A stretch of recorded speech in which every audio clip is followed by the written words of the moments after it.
They say marriage is where a woman finds rest.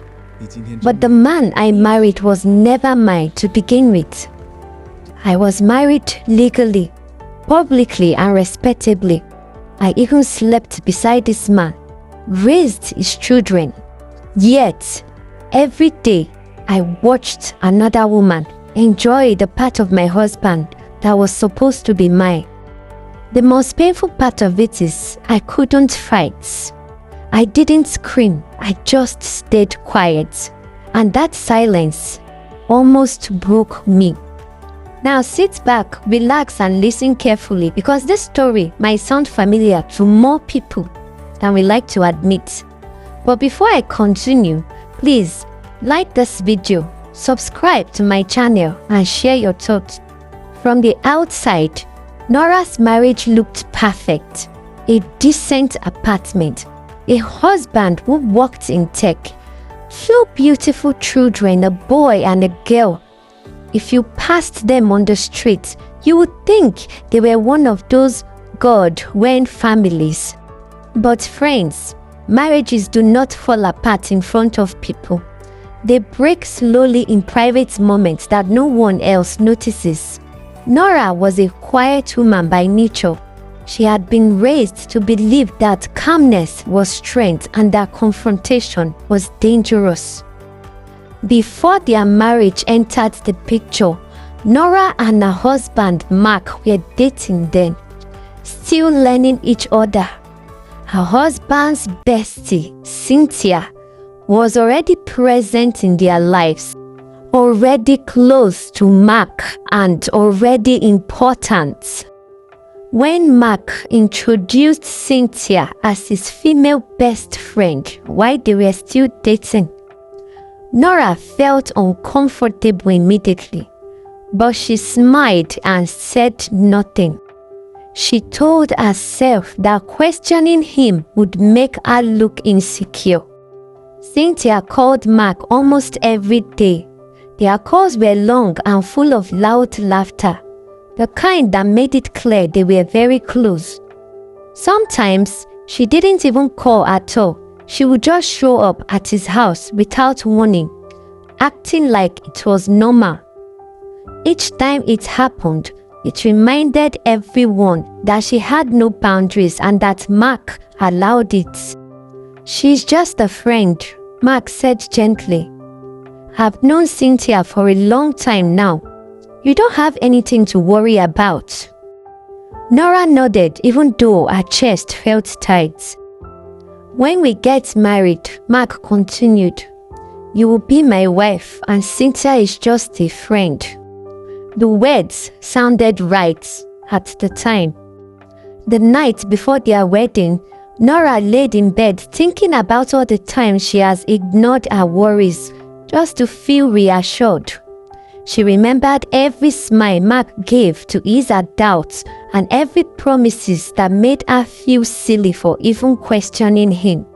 She told herself she was doing the right thing and that trusting him means staying quiet. Anyone would think that getting married would make Mark set limits with Cynthia. You would expect him to finally draw a line between his friendship with her and his marriage. But that was not the case. Inside their home, Nora moved gently as though any loud step might break something fragile. She woke up early, prepared meals, and dressed the children. She looked at Mark, hoping that he would speak to her, but he didn't. Nora had been excited all week. She was turning 30. That morning, Nora spoke softly as her husband was leaving for work. She reminded him that it was her birthday and told him she hoped they could spend it together as a family. She mentioned that she had something special planned for that day. "All right, I'll see you later," he said and left dismissively. Later that evening, Nora called him again. "Hey babe, happy birthday," he said. "Thanks," Nora replied. "I hope you are coming for the dinner tonight." There was a pause. Ha! Oh, Nora, I actually ran into Cynthia. Our family is having a small event here. You know how it is, but don't worry, We'll celebrate later. Just wait for me, I'll be there soon. But Mark, I already told you all week that I have planned something special. I just want to enjoy my day with you and the kids by my side. Babe, relax. It's just a family thing. Cynthia invited me last minute. You know I can't say no. I'll come join you and the kids later, Mark said casually over the phone. Nora stayed silent, feeling invisible. He had promised her attention, but he was choosing someone else instead. Someone he had called his best friend over the woman he married. She forced a smile, nodding, even though he couldn't see her. Okay, I will wait, she said softly, trying to sound cheerful for her kids. The evening slowly turned into night, and the night grew darker. Mark was still not back. Nora and the children played games, opened a few small gifts and laughed quietly to keep the birthday mood alive. But as the night grew darker, exhaustion caught up with them. One by one, the children's eyelids dropped, yawns spreading across their little faces. Come on, babies, let's get you to bed, Nora whispered, carrying each child into their rooms, tucking them in carefully. Their soft breathing and small murmurs as they fall asleep were the only warmth she had that night. While the children were fast asleep, she went back to the dining table. She had spent hours getting ready for a small birthday dinner. She looked at their favorite dishes, candles, balloons, and flowers. She tried calling Mark again, but he didn't answer, and her hope started to fade. Meanwhile, on the other side of town, Mark sat close to Cynthia as if they were a couple, laughing and sipping wine. Nora's call kept coming in. Why not just put your phone on silent? Cynthia asked, leaning back. Don't let her ruin the night for you. Nora had dozed off, sitting on the dining table while waiting for Mike. When she woke up, it was 2 a.m. Nora finally gave up. She packed the uneaten food into glass bowls, then put them in the fridge. The house was quiet and empty. Her heart was heavy with the painful truth that the man who promised to be there for her birthday had chosen someone else instead. The next morning, Nora woke up and her husband was not back yet. While preparing the children for school, her son suddenly asked, Mommy, why is Daddy not back? Is he still with Auntie Cynthia? But Nora made excuses for him to the children. Daddy is very busy, don't worry, I will take you and your sister to school, she said. When Mike came back that evening, Nora was silent. She told herself she was being mature, that avoiding confrontation meant protecting her marriage. She believed silence would eventually earn her some respect. Months passed and things got from bad to worse. Cynthia always found a way to make herself seem helpless so that Mark would come to her rescue. At restaurants, she would pretend she had nowhere to go, pushing Mark to include her in his plans. On quiet Sundays, she showed up at his house, claiming she was lonely and needed company. And whenever Mark returned from a trip with gifts, Cynthia made sure she took the best ones before he got home to his wife. In all of this, Nora stayed silent, telling herself that she was trying to protect her marriage, unaware that her silence would one day break her. The day that changes their life completely finally came. Mark returned home from work that evening.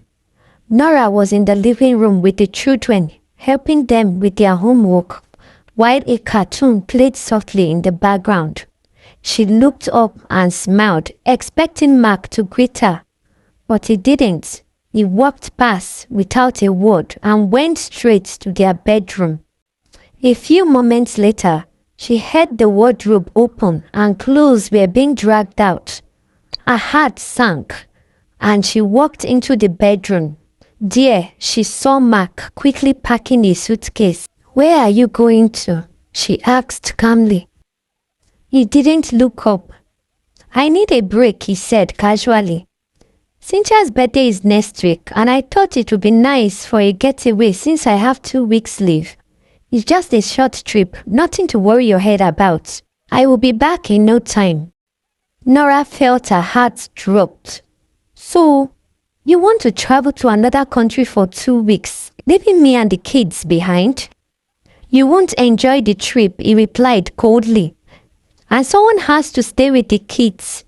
You know you are a stay-at-home mom, and this makes sense. Just stay by and take care of the kids.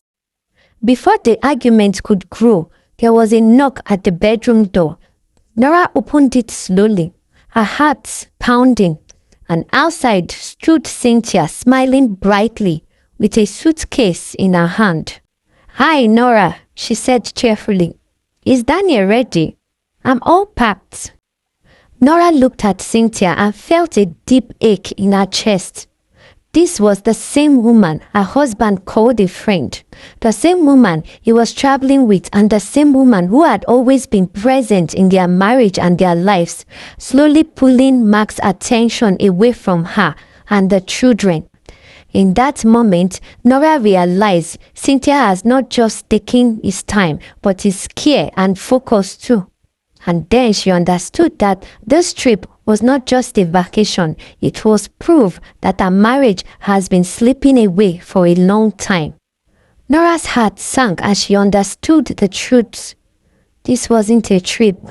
It was about another woman that her husband loves and had allowed into their marriage. That moment, Nora felt like an intruder in her own marriage.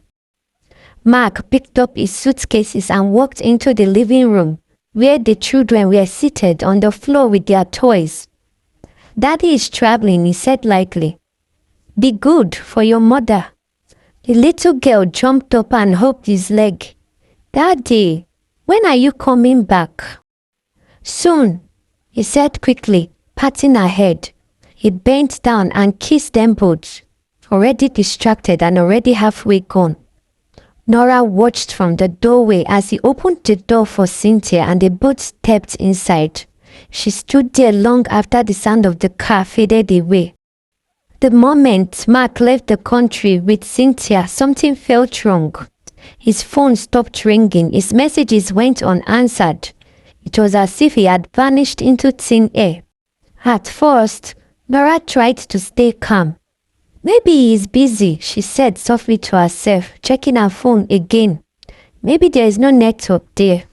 She tried calling him and sending messages after one day, but there was no reply.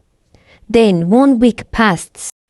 By the 3rd week, fear had replaced patience. He said he was going for just 2 weeks. Nora whispered to herself one night, staring at the ceiling. Why is he not calling us back? Then one evening, tragedy knocked. Their son suddenly became weak. He complained of a bad headache and began to vomit. Mommy, I don't feel well, he cried. Nora touched his head and froze. You are so hot, she said in panic. She didn't waste time. She carried her son, held her daughter's hand and rushed into the car. At the hospital, nurses rushed the boy in. Time stretched and minutes felt like hours. Finally, a doctor called her aside. Madam, he said carefully, your son has severe bacterial meningitis and it's very serious.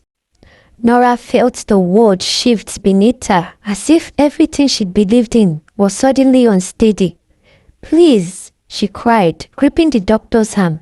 Please, save my son. His father is not here. She stepped outside and called Mark, but there was no answer. She proceeded to send the voice notes. Mark, please, she sobbed in the phone. Our son is dying. Please call me back. She proceeded in calling her mother. Within 1 hour, her family arrived. The doctor returned again. He needs urgent surgery, he said. The money is a lot and we don't have much time. We will do everything we can to provide the money. Just do everything you can for our son, her brother said firmly. Suddenly, Nora remembered Mark's friend, then called him immediately. Good evening, Mr. Daniel. Please, can you help me reach my husband? I've been trying to reach him since he traveled.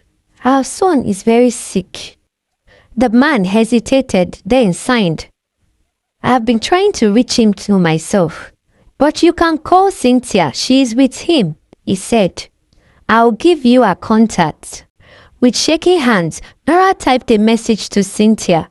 Please, tell Mark our son is in the hospital. I've been trying to reach him. I can't reach him. The message delivered. Then she noticed she was blocked instantly. On the other side of the world, Cynthia glanced at her phone and said lightly, She says your child is sick. Ha ha, pay her no mind. She's too dramatic. I know it's just a minor fever. Don't worry, I'll check up on them later. Later never came. Mark never called or messaged back. It took 2 days for Nora and her family to get the money for the surgery. Back in the hospital, machines beeped softly. Nora held the boy's hand. Then the door opened. The doctor came in and examined the boy. When he raised the sound, his face said everything before his mouth did. I'm sorry, he said. We did all we could, but he's gone. The room went silent. No, please, that's my child, Nora screamed. Her cry filled the hospital ward as she collapsed. Her family rushed in and held her, trying to console her. Days passed and Nora continued mourning the passing of her son. When Mark finally returned, the house did not look the same. The compound was full of people. Men and women stood in small groups, some whispering, some crying softly. Chairs were arranged everywhere. Neighbors filled the sitting room. Relatives moved in and out quietly. The air was heavy with sadness. Mark stopped at the compound, confused. What is going on here? He asked. Why are there so many people in my house? No one answered him. As he walked in, conversation stopped. Some people turned their faces away in disgust. Others looked straight at him, their eyes full of anger and disappointment. A few shook their heads slowly as if they could not believe what they were seeing. Mark felt uncomfortable. He moved further, and that was when he noticed Nora. She was seated in a corner, quietly dressed in black. Her face looked tired, empty, like someone who had cried all her tears already. What happened? He asked again. His voice was shaking this time. Why is everyone here? Someone finally said in a low voice, You have been away. Your son is gone. Mark froze. Nora raised her head and looked at him. Her voice was calm but sharp. Everyone here came to mourn our son. The words hit him like a hammer. He is dead, Mark, she said. Mark's face changed with anger. You are lying, he snapped. How could this be? Why didn't you take him to the hospital on time? Nora broke out in tears. I took him myself, she cried. I carried him, held his sister by her hand and drove to the hospital alone at night. I called you again and again when we needed money for his surgery, but you didn't answer. I sent messages, you ignored them. The people in the room listened closely. I begged you, she continued. I messaged Cynthia. She blocked me afterwards. I told her that our son needed surgery. We needed money for his surgery. While you were busy with another woman on vacation, your son was in the hospital fighting for his life. You were nowhere to be found. My family tried to raise the money, but the timing was short. We tried to raise the money, but it was too late. I hope you are happy now. My son is dead. Mark tried to speak, but Nora interrupted. I want a divorce, she said firmly. Her hands trembled, but her voice was unwavering. And I also want full custody of my daughter. I will not continue living with a man who has made it clear that another woman is more important than his family. People in the room nodded with her in agreement. Days after they buried their son, Nora's family stood behind her, giving her strength. They reminded Mark of every failure, the weeks he spent with Cynthia and the calls he ignored. Mark's face fell in court, and for the first time, he felt powerless. He tried to argue, but the court listened to only the facts. He had abandoned his family, ignored his sick child, and left Nora to handle everything alone. The judge ruled in Nora's favor and granted her sole custody of their daughter. When Mark went back to the office, he was called into a meeting. We have reviewed your records, his boss said coldly. You were absent without permission. You took an extra week for your leave. Funds were misused and your duties were neglected. We are hereby relieving you of your duties.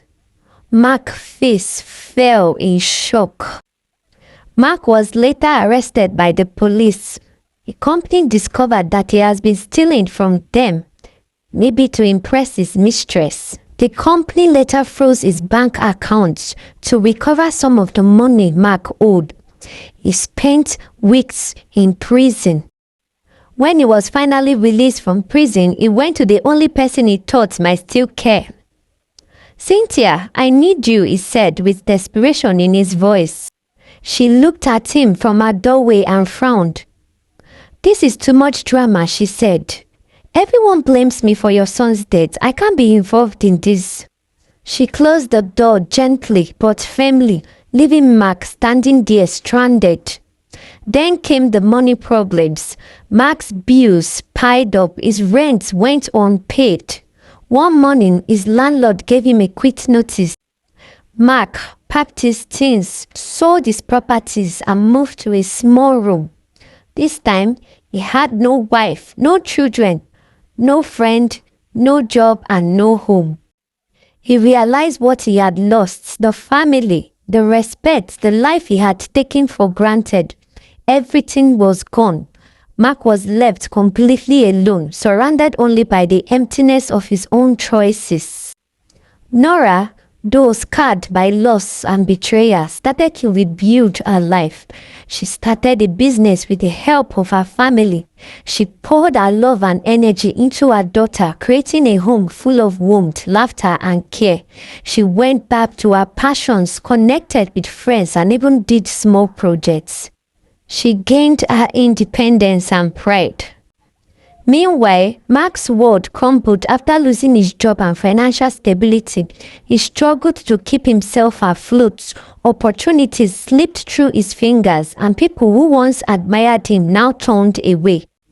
Life shows the cost of selfishness when you ignore the ones who truly love you, and when you lie and put your desires above your family. Everything you hold dear can disappear. True strength lies in loyalty, responsibility, and protecting those who depend on you. Trust and love are fragile. Once broken, the consequences can last a lifetime.